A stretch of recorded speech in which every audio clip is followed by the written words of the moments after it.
So a little while ago, I ran a seminar at Base Bangkok. This was all about muscle gain and how best to optimize your training and nutrition if muscle gain, or certainly building muscle, is indeed your goal in the gym. It lasted about 1 hour. It really should have only been 45 minutes, but an opportunity for me to develop my public speaking skills and also to help members around the Base community and also non-members just learn a thing or two about building muscle. So here it is. Hope you guys enjoy and find it useful.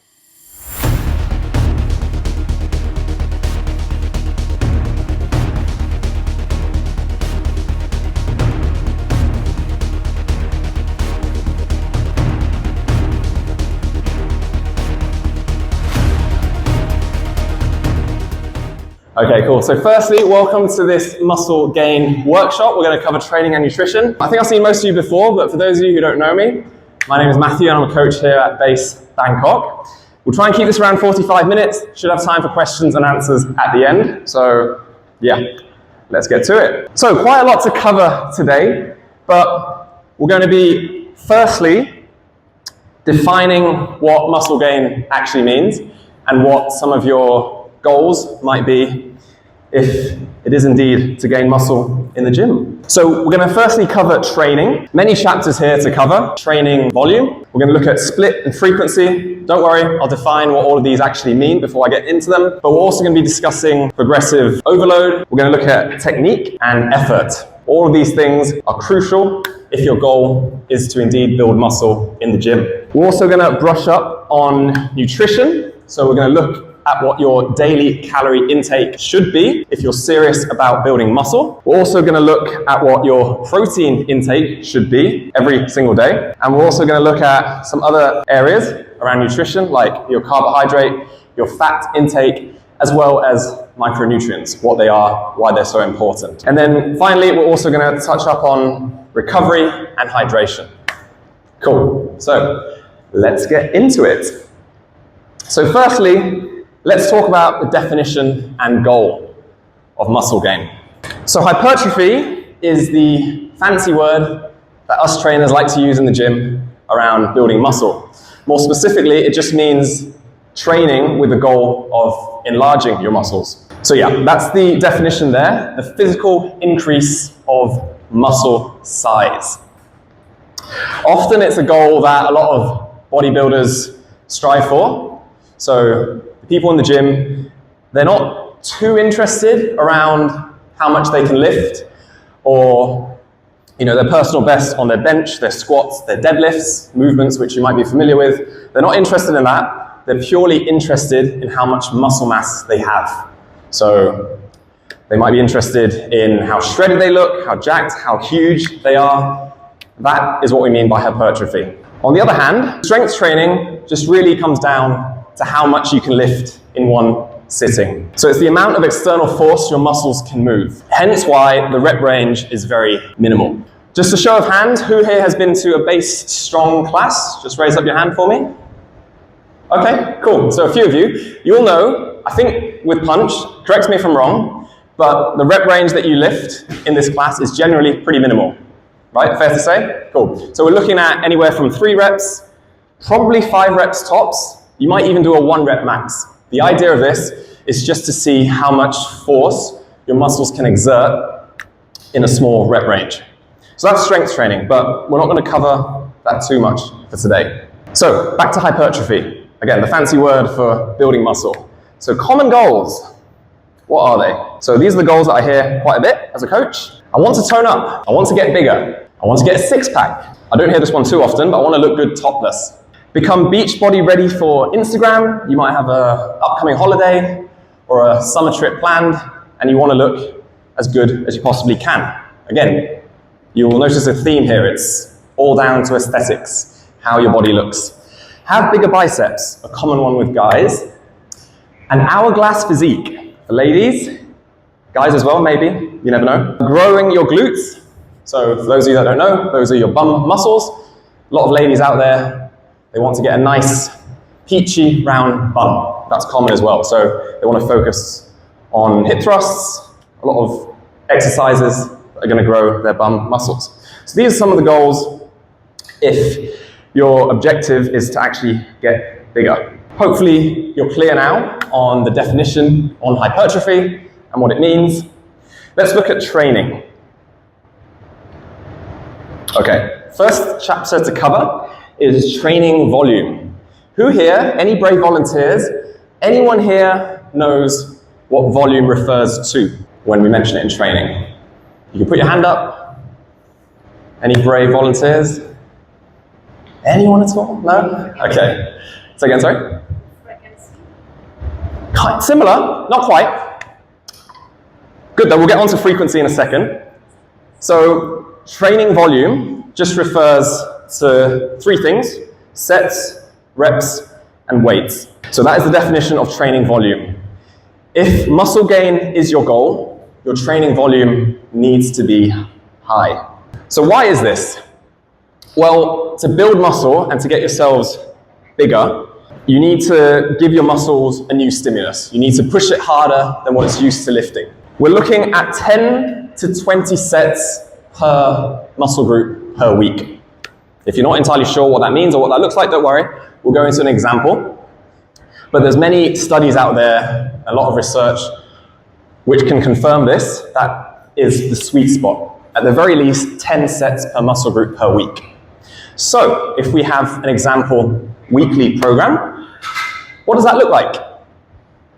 So next up, we've got a 4-day training split. This is an example. So if we look at the exercise that's highlighted in red, that is your chest muscles, your chest exercises, 4 different exercises in the week. You can see here, if we do the quick maths, all exercises, we got 3 sets. All right, if we do that times 4, we achieve the goal of 10 to 20 sets per muscle group per week, because we're doing a total of 12 sets. That is sufficient training volume if your goal is to get big in the gym. We're not going to look at lower body just yet, although I do like the program there. So yeah, lower body training is important, don't neglect it. Next, so still talking about volume, but we're talking about the rep range now. So how many reps should we be lifting in our training if we want to train for size? Well, as you can see on the third bar here, the answer looks like it's around 6 to 12 reps. Any of you that don't know, just going back a bit further, reps is short for repetitions. The thing is, this here is not black and white. So you can build muscle if you're lifting 4 or 5 reps, provided you take it close to failure. And we'll cover failure and the importance of that a little bit later. You can also build muscle with more than 12 reps. So it's not a case of 12 reps, as soon as you go above that, you do 13 reps, you're going to train for endurance. No, that's not quite what it means. You know, I've taken my training to 15 reps before, able to build muscle that way as well. So you can see here, it's kind of like a bit of a gray area. Strength and power, as we've discussed, is a smaller rep range. Power and strength is very similar, but for those of you that don't know the difference, power just means strength with a bit of speed. So if any of you are familiar or have come to a base class before, you'll see some exercises that use power, including cleans, pendlay rows, snatches. All of those require explosive movements, right? So that's just the difference between power and strength. And muscular endurance, I'm sure a lot of you know endurance, is just basically testing how much fatigue the muscle can go through. Hence why it's a pretty high rep range. Anyway, back to hypertrophy. 6 to 12 reps, that is the sweet spot. So split and frequency. The difference in these meanings, split just means how we're going to divide our training. We talked about the 4-day split earlier. So we had our upper and we had our lower split, our 4-day-a-week split. And frequency just means how often we're going to train every week. So we're now going to talk about how you're going to divide your training up. So these are considered the main muscle groups, the 6 main muscle groups when it comes to building your physique. The first 3, chest, back, and legs, are the bigger muscle groups. And then the last 3, shoulders, arms, and abs, they are the smaller muscle groups. You could actually say arms can be divided into 2, so biceps and triceps. Abs can be thrown into the workout. They don't have to be. You engage your abs a lot when you do compound exercises. But now let's look at how often we should train each muscle group per week. So there's a lot of compelling research out there again to show that if you want the muscles to get bigger, you really need to train the muscles 2 to 3 times a week. You can see the difference in this graph here. Less than that, so if you're training a muscle group only once a week, there is significantly less muscle growth compared with 2 or 3 times a week. On the other hand, should you train a muscle group 4 or 5 times a week, you're probably going to get diminishing returns, which just means you're not really going to see much muscle growth. Chances are you're going to push your body too hard, you're going to overtrain, and it's just not very efficient when it comes to building muscle. Use frequency to determine your training split. So avoid rocking up at the gym and just thinking of what program you're going to go for on the spot. If muscle growth is your goal, you should know beforehand what split you're going to follow, depending on how many days a week you have available to train. Let's start off with 3 days a week. So if you can train 3 days a week, I believe this should be a bare minimum if you're looking to build muscle. This is an example program of a 3-day split. You can see here, all of them are full body workouts. And the reason for this is because we can hit our goal of 10 to 20 sets per muscle group per week. The one exception to that rule is maybe legs. This program probably doesn't cover legs enough. If you look at the second exercise on every program, squat, deadlift, and leg press, 3 sets, 3 threes are 9. That doesn't quite hit the 10 to 20 set rep range. That's not enough volume we need to hit to enlarge our legs, to make them grow. So I'd probably chuck in another exercise, maybe leg extensions or leg curls, isolation movements, just to make sure we hit enough volume. An example of this might be you train Monday, Wednesday, Friday. Tuesday and Thursdays you have off, and then you also have weekends off. That just allows for enough recovery, right? Because building muscle is very taxing on the body. Next up, we'll talk about an example 4-day-a-week program. So I mentioned in the previous slide, we have our upper and our lower body split. So upper and lower, I would say train Monday and Tuesday. Wednesday could be your rest day. Thursday and Friday, those could be training days. Weekends, again, you have off. This program is optimal. It works because, for example, on Tuesday, if you're training lower body 1, you're giving your upper body muscles a rest whilst training legs. And then by the time you hit upper again, there's 3 days, Monday to Thursday, upper 1 and upper 2. Avoid doing 2 upper body sessions in a row, 2 days back to back, and then going for lower. Just doesn't allow for enough recovery. Obviously, you can see here that the upper body muscles, there are more of them, therefore it requires a bit more volume. Lower body, legs, not so much. Now, what about 5 times a week? Anyone here train 5 times a week? Yeah? I'm seeing some people nod. Okay, cool. This is where it gets interesting, and you can actually split up your training further. So you can do push, pull, legs, upper, lower, as you can see here. Now, just a quiz for you. Not too difficult, this question. Who here knows the 3 muscles, the 3 pushing muscles? Raise up your hand, and anyone wants to volunteer? Yeah? Okay, boom. Yep. Yep.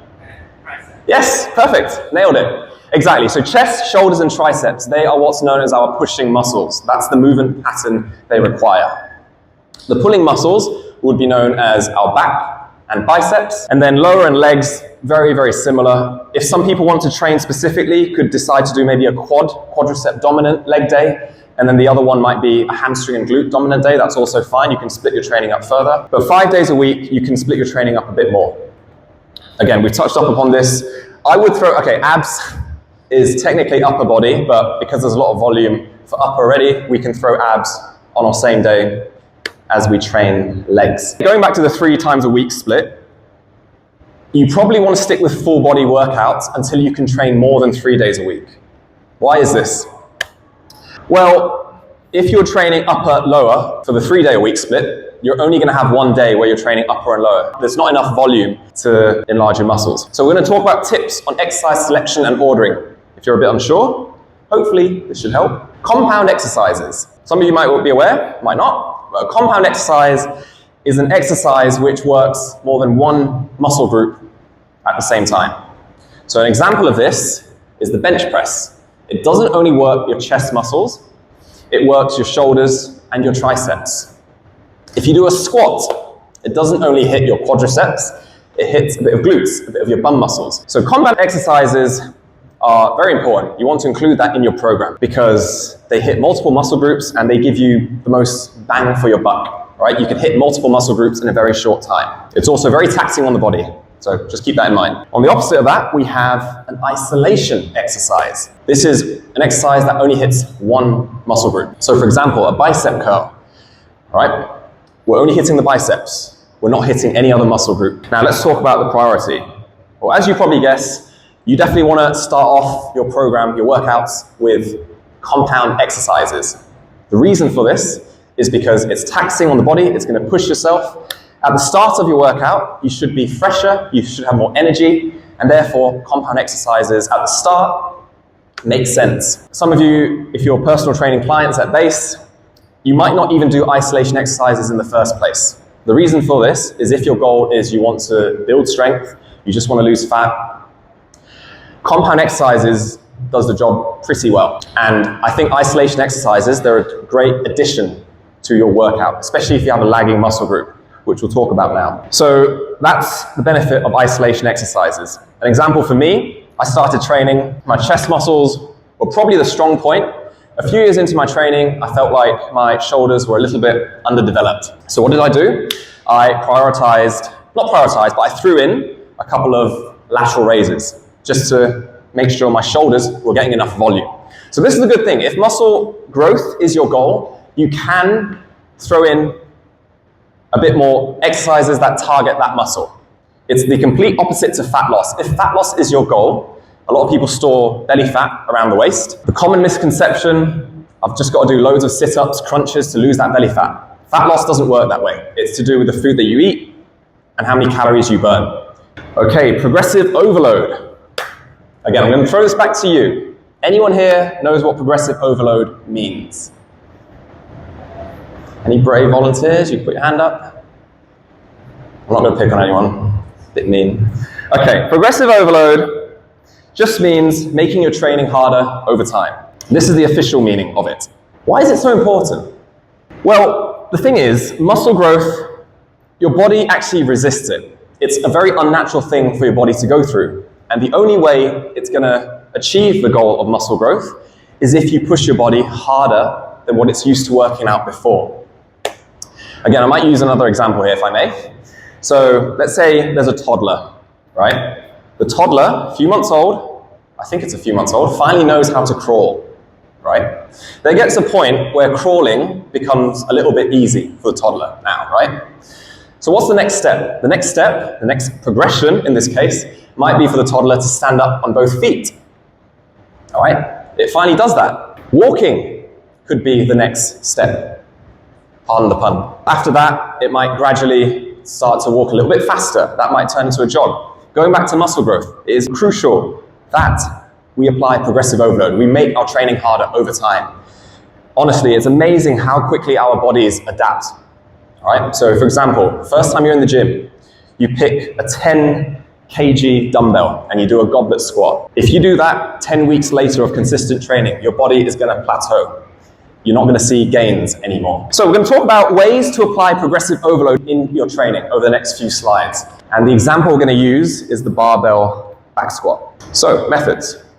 Who here would like to volunteer or give me an answer? What's one way to make our training harder over time? Anyone? Say again?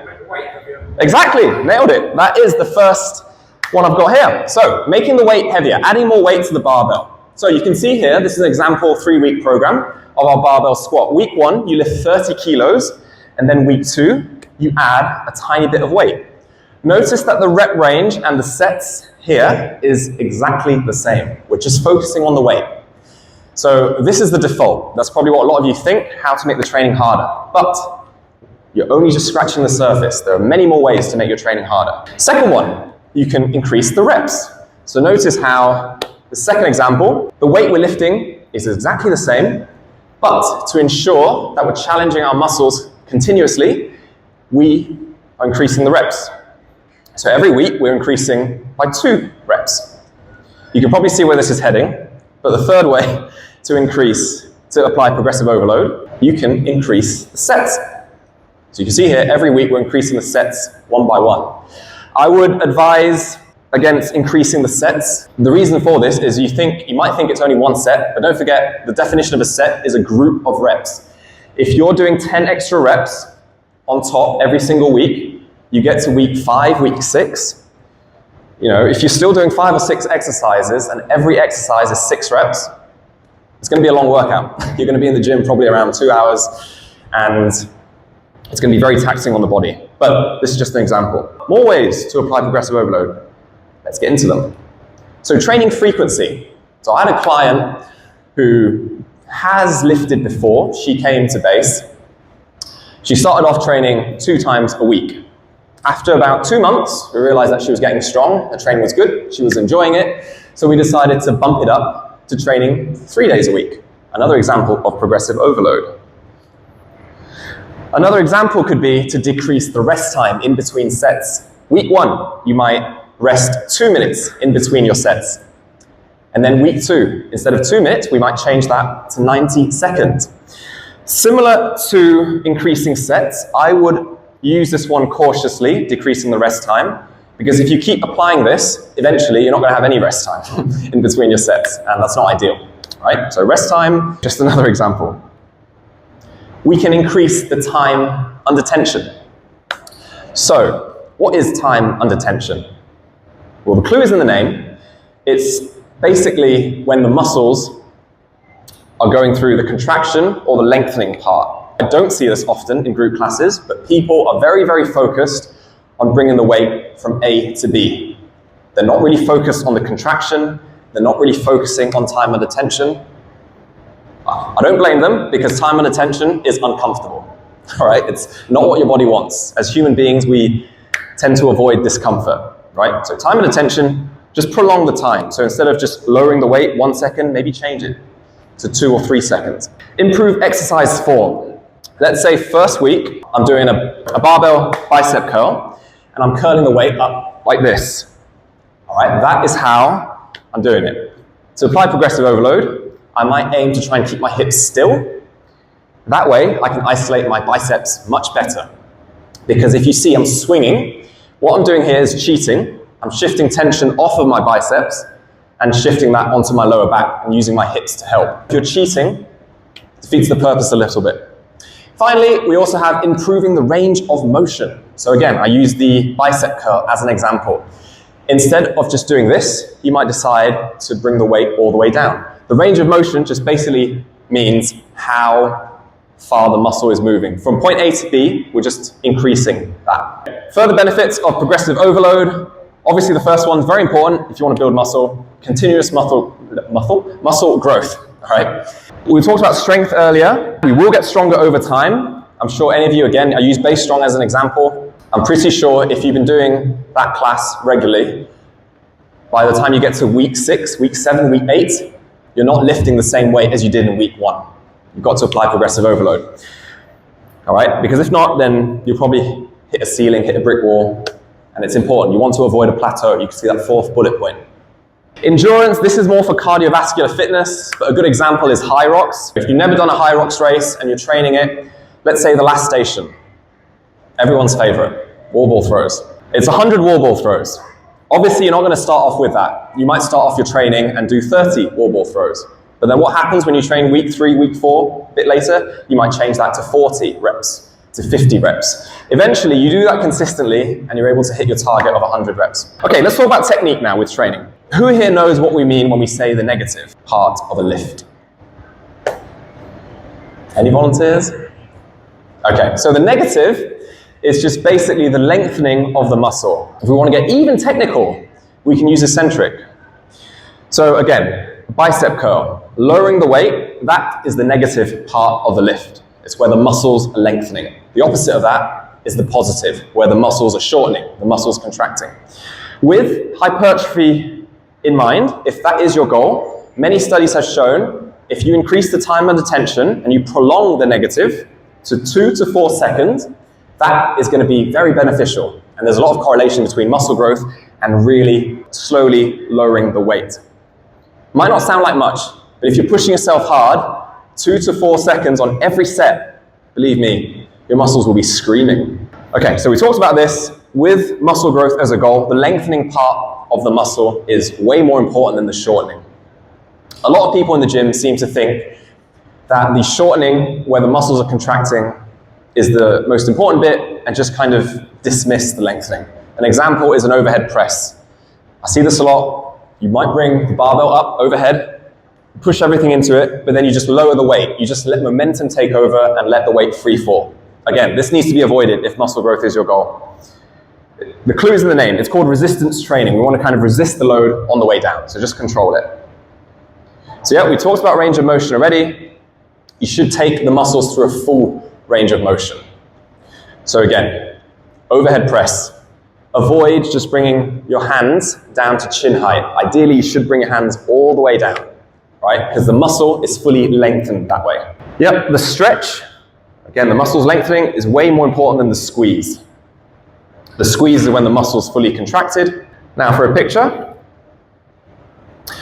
So I'm not expecting every rep in the gym to you making a hideous face like I'm doing here, but this picture illustrates what taking a set to failure looks like.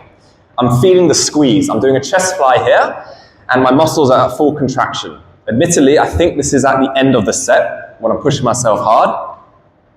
If your last rep of a set looks very similar to your first rep of a set, I can tell you now, you've probably not taken the exercise to failure or close to failure. Too many people seem to be coasting in the gym. That's the sad truth. And if your goal is just generic fat loss, you just want to get, the health benefits of strength training, fine. But if you want to get the muscles bigger, you've got to push your body harder than what it's used to. Which takes us nicely onto effort. Pushing sets hard is required. Okay, so we touched up upon this.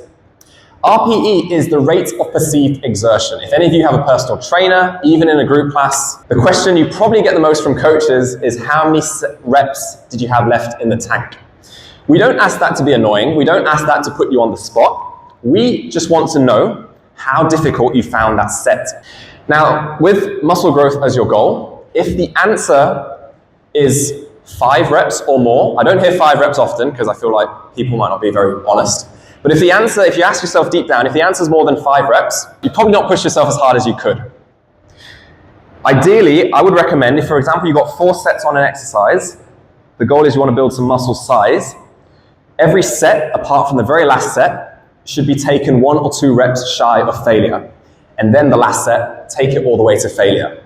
Chances are that last set, you take the rep all the way to failure, it's not going to be a full rep. It's going to be a little bit sloppy because you physically cannot move that muscle and move your joints anymore. It's too challenging.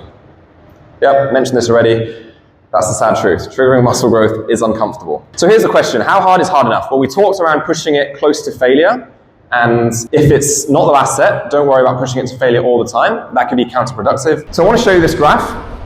On the x-axis, at the bottom, we have how close we are to failure. This is a meta-analysis taken in 2023. And on the y-axis, going vertically, we have the change in muscle size.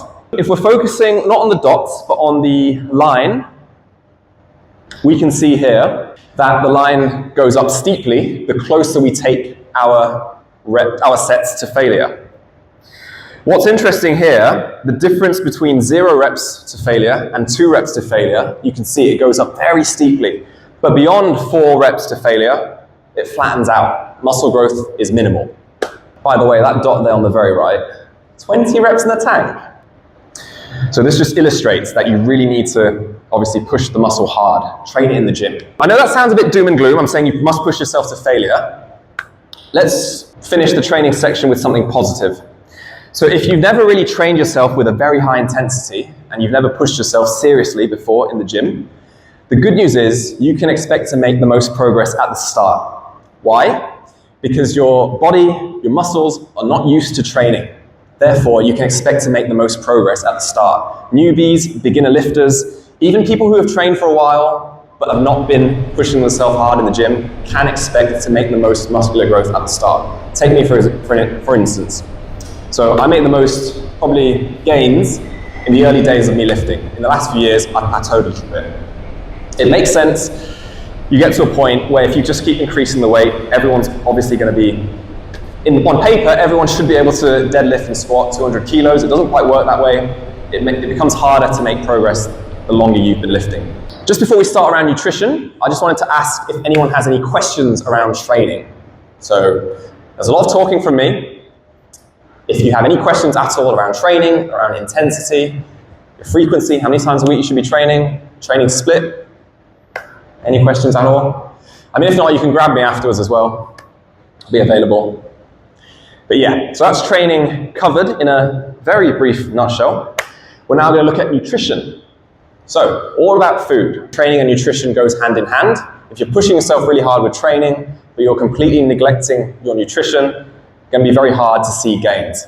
On the flip side, if you're eating really well, but you're not pushing yourself hard in the gym, muscle growth just simply won't occur. Daily calorie intake. So this just means how many calories do you need to consume on a daily basis in order to see muscle growth. Obviously, there's no clear-cut answer because everyone has different body composition, so on and so forth. But you need to be in a calorie surplus if you want to build muscle. A calorie surplus, in simple terms, just means that you are consuming more calories from food than you are expending. Sounds great, right? We can eat more than we're burning. However, how much of a calorie surplus should we be in? Oh, actually, before we get onto that, why is a calorie surplus needed to build muscle? Building muscle suggests that we want to gain weight. We want to increase our weight. And therefore, I'm sure all of you know, to increase weight, we need to be in a calorie surplus. And also, let's not forget, building muscle is a very energetically expensive task for the body. It's not going to do that if it's not eating more than the body needs. So, how much of a calorie surplus should we be in? 5 to 15%. This is the sweet spot. So, for example, if my maintenance calories is 3,000, and remember, maintenance calories just means that the calories I eat every day in order for me to stay at the same weight, my weight doesn't go up, doesn't go down. If maintenance calories is 3,000, that is how much I should be aiming for. Again, a very gentle calorie surplus. Anything more than this, and you need to avoid it. Also known as dirty bulking. I'm not sure if you're familiar with this, but this just basically means you get a lot of bodybuilders, especially, who take bulking to the extreme. They're burning so many calories, and they just eat anything and everything. The trouble with huge calorie surpluses and getting a lot of your calories from empty calories, highly processed foods, is that you're going to gain weight, yes, but a lot of that weight is going to come from body fat, not from muscle. So avoid that, especially if you want to have a lean stomach, you want to look good. Okay, which brings us next onto protein. So protein is a macronutrient. Hands up if you've never heard of protein. Okay, good, that's a relief. So protein is what your body needs to build new muscle tissue. It's also what your body uses for cell repair, right? So its importance, especially for building muscle, you want to gain weight, your body is not going to gain muscle without having sufficient protein in your diet. How much protein do you need? Again, this is the sweet spot if hypertrophy is your goal. 1.6 to 2.2 grams per kilogram of body weight. So, for example, if I'm 100 kilos, I'm not, but if I am 100 kilos, you want to have at least 160 to 220 grams of protein every single day. This should be your target. 0.8 grams. You might be wondering, what on earth is that? That is the minimum amount of protein that is recommended for the average sedentary adult. However, that number is really flawed because, again, average sedentary adult. If you want to build muscle, you're not average, you're pushing yourself harder than most human beings do on the planet, but also sedentary. That just means you're sat down, you're static, you're not really moving your body. 0.8 grams per kilogram of body weight is the requirement needed to avoid any deficiencies in your body. All right, so yeah, you can see here, if you want to build muscle, the second bullet point, the minimum requirement is actually double that. So you can see the importance of protein, keeping it high. Too much protein. I get this question a lot, not just from people in the gym, but family, friends, relatives, people who've never lifted. They're worried about consuming too much protein. For most people, you do not need to worry about this. The exception to that, if anyone out there has existing kidney problems, you have kidney failure, you want to be aware of how much protein you're having, definitely, and you want to consume protein in moderation. But it needs to be clear that protein is not the causation of kidney problems. All right? It's kind of like the chicken and the egg, which came first. For the vast majority of people, if you've got no health problems, you don't need to worry about over-consuming protein. In fact, if we look at the second bullet point again, I would actually shoot for the higher end of that. It's very, very easy to under-consume protein. Most people do that. And again, if you go a little bit higher than that, that's just going to ensure if you miscalculate your intake, it's just going to make sure that you hit that. Okay, calories versus protein intake. Which one is more important? This might surprise you, but the answer, if you want to build muscle, is actually calories. Only slightly though, because you're not going to build muscle, you're not going to get bigger if you're just eating maintenance calories. All right, so calories and protein goes hand in hand, but in order of importance, calories first, then protein. Protein sources, so you can see the picture. We've got salmon, you can have tuna, eggs, you can have chicken, duck, turkey, other poultry. Apart from that, you've got red meat like beef, pork, really high in protein. If you're vegetarian, you can go for, or vegan even, you can go for nuts, you can go for tofu, lentils. All of these are rich in proteins. However, it should be pointed out that if you're vegan or vegetarian, it's a little bit harder to eat the required protein every day. And protein from animal sources just simply have, they're known as complete protein, right? You have all the essential amino acids in them. And protein sources from non-meat products might lack that. Also, cheeses are very high in protein, especially cottage cheese, feta cheese. They're also low in fat. Certain cheeses to maybe be a bit cautious of is like mozzarella, cheddar. They can be very high in fat. Protein powder and protein shakes, are they needed? Now, I get this question a lot as well. The short answer is no, they're not needed, but it makes it a lot easier to hit your protein intake. So the example I'm going to use is if you want to dig a hole. Can you do it without a shovel? Sure, you can use your bare hands, but a shovel just makes it a lot easier.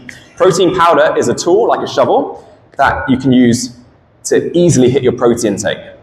Not to mention it's very easy, it's very accessible as well. There's no cooking, grocery shopping, meal prep required. All you got to do is mix it with a bit of water, milk, or you can even buy it. Very convenient indeed. But it should be pointed out, you wouldn't want most of your protein intake to come from protein shakes alone. The clue is in the name, it's there to supplement your diet, it's not there to replace it. So just keep that in mind. So macro and micronutrients. So we mentioned protein, that is one of the 3 macronutrients. Anyone here know the other 2? I'm sure you do, maybe a bit shy. Say again? Fat and carbs. Yes, exactly. Fats and carbs, they are the other 2 macronutrients. So a macronutrient is just basically nutrients that your body needs in large quantities. Hence the name macronutrients. All right? Micronutrients, the opposite. They're the nutrients that your body needs in smaller amounts. That picture there, that's an example of micronutrients. Often neglected, especially if muscle growth is your goal, because they don't really lead to a lot of fullness. However, very, very healthy, very, very rich in vitamins, in minerals. So, eat your veggies. Eat your veggies, don't neglect them. Carbohydrates and fats. Let's talk about these very briefly. So, carbohydrates are our body's preferred energy source. You've probably heard that carbs make you fat. That is probably one of the biggest, I could say, myths going around in the fitness industry at the moment. The reason people think that is because low-carb diets, it does lead to weight loss. It leads to short-term weight loss. However, that weight loss, if you have a low-carb diet, actually it comes from water loss in your body. So yes, you might lose weight in the short term, but over the long term, it's not the most sustainable way to lose fat. And what are fats? So fats is the 3rd macronutrient, very important for the hormone protection, for cell regulation in your body. So definitely don't have fats. I think for decades, not so much recently, but for a long time, people just assumed that fats were the root of all evil. Fats make you fat, avoid them at all costs. No, your body definitely needs them in your diet. How many calories does fat have per gram? Does anyone know? 9, exactly. Perfect. Who said that? Raise your hand up. Okay, nice. Thanks, Pooh. And yeah, carbohydrates and protein, 4 calories per gram. Don't neglect or demonize. If we talk about complex versus simple carbs, complex carbs, an example of these are oatmeal, sweet potato, brown rice, whole grain bread. They're basically your healthier carbs. You want to have loads of these in your diet. You can find complex carbs as well in fruits, in vegetables, but they're slow digesting. They take a long time to digest, which is a good thing because it makes you feel fuller for longer. On the other hand, simple carbs, you probably want to avoid them. I know, it's a bummer. They taste so good.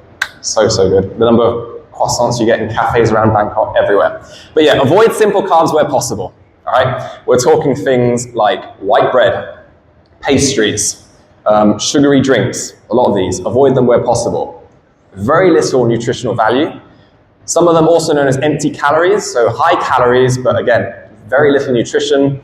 If you look at something like white bread, it's probably a lot unhealthier than a lot of you realize, because white bread is basically deprived of all of its fiber. And fiber is essential, helps with a healthy gut, helps with digestion. Micronutrients, yep, so we touched up upon that. Very rich in vitamins and minerals, so make sure you have a lot of those with your diet. Admittedly, I still don't have enough micronutrients in my diet, not gonna lie.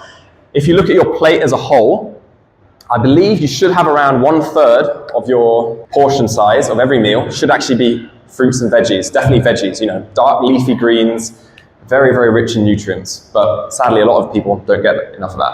Yep, so they're important for the essential physiological functions. We're going to touch upon recovery and hydration, but before we do, again, I've got a feeling no one's going to volunteer, but does anyone have any questions around nutrition or anything they're not sure of? Okay, everyone's nutrition is spot on, I like that. Cool, so recovery and hydration, very, very important for muscle growth. Recovery, let's talk about sleep. So, how many hours do you actually need? I'm sure a lot of you know this, but the bare minimum should be 7 to 8 hours of sleep every single night. Anything less than this, and it's definitely not enough to recover from muscle growth. When you're lifting, especially you're lifting heavy weights in the gym, you want to build muscle, the muscles go through a lot of micro tears. So if you think about, again, a bicep curl, the muscle is stretching and shortening consistently when we're lifting weights in the gym. These micro tears get fixed and repaired during our sleep, as long as we make sure we eat enough protein. Now, if we're depriving our sleep, we're not sleeping enough, you're almost shooting yourself, not almost, you are shooting yourself in the foot, all right? So make sure you get at least 7 hours of sleep every single night. There are some people out there, they claim to brag that they can survive on, 5 hours sleep. Margaret Thatcher, I think she said she can survive on 4 hours of sleep. Yeah, make sure that you sleep enough. Very important for muscle growth. And this is what a lot of people forget, quality as well as quantity. So the things I do to ensure I get quality sleep as well as enough sleep is I try and avoid screens before nighttime. I know it's very hard in this day and age, but the blue light from your screens, from your phones, from your iPads, whatever, that keeps you alert. All right, I've noticed the number of times that I look at my phone right before I sleep, as soon as I hit lights off, I will take a lot longer to drift off to sleep compared with when I limit screen time before sleeping. There's a lot of studies to back this up as well. You get better REM sleep, which is basically like the deepest, I believe it's the deepest amount of sleep you get during the night. So make sure you get a lot of quality sleep, uninterrupted, if you can. Consistent sleep times. A lot of people forget this, but it's best if you can sleep and wake up at the same time every single day. 24-hour cycle, your body will get used to that. I remember during COVID, I tried this successfully. Luckily, COVID, there were not many distractions, but tried sleeping 11 p.m. every single night. I did that consistently for about 7 days, and definitely when it got to the second week, automatically, I felt drowsy, I felt very sleepy by the time it got to 11 p.m. So your body gets used to it, if you can. I know it's not easy, work can take over, social events, but if you can, sleep times, prioritize it. Naps. So you might be wondering, is this essential? Naps have its benefits. They can definitely give you an energy boost. However, be careful with naps because it can disrupt your sleep cycle. So during the day when we don't have any naps, as it gets later on in the day, our body builds up this sleepiness hormone. Now having naps can disrupt that a little bit. I think naps are probably beneficial for people who haven't got enough sleep or have had poor quality sleep during the night. That's where naps have its benefits. However, try to avoid long naps. So in The Sleep Expert, Matthew Walker, he mentions how definitely wouldn't want to have more than a 20-minute nap. Might surprise you, it definitely surprised me, because I thought half an hour, 40 minutes is fine. But anything more than 20 minutes, I'm pretty sure he said anything more than 20 minutes, it actually leads to it interrupting the real sleep at night. So that's him there. This is his book, Why We Sleep. A lot of scientific literature in this book. And we're going to talk about hydration now. So the importance of water. I believe 60% of our body is made up of water. Even if we take muscle growth in the gym out of the equation, all right, you need to make sure you have enough water. It's important because it flushes the waste products out your body. It's important for cell regulation. It just keeps your body in check. Now, how much to drink? So the minimum amount that you should be drinking is around 35 milliliters per kilogram of body weight. So if, again, you weigh 100 kilo, like the 100 kilo example, nice easy number, you want to have at least 3.5 liters of water every day. But that 35 milliliter goal, that was actually taken off, I believe, a US or a UK research paper. If you're in Thailand with the humidity very high, you probably need to be having more than that. So one thing I recommend to my clients, just make sure that you drink water, have a glass of water first thing in the morning. You wake up, you're in a dehydrated state, you've not had anything for 7 or 8 hours, get a glass of water in you. Also, it really helps with trips to the toilet, flushes your system really well. So signs you're well hydrated. There we go, there's some of them. Obviously, I think the most obvious sign is the color of your urine. If it's clear, it's light in color, great, that's a good sign. Frequent toilet trips aren't really a bad thing in my opinion, because it just means that your body's just flushing the water out. You have energy, you don't feel fatigued, right? So it just sets you up really, really well. Definitely avoid the mistake of only drinking water when you're thirsty. I believe I read that if you do that, you're actually in the early stages of dehydration already, right? So make sure you drink enough water. Crucial in Thailand as well. Very, very warm, very hot and humid. You lose a lot of fluids. Further help. So if you found that useful and you would like to work closely, one-to-one, I'm available for personal training. If you wanted to take your physique to the next level, I am available for personal training. However, if you'd rather get help and you don't really want to pay anything, you want to get a lot of free value, I also have a YouTube channel where I talk a lot about muscle growth, talk a lot about training splits, all right? So you can check out that content absolutely free. It is in Thai, but I will release some content in English as well, so definitely check that out. And like I said earlier at the seminar, feel free to grab me after this workshop if you have any further questions. But apart from that, thanks for your time, and see you soon. Thank you.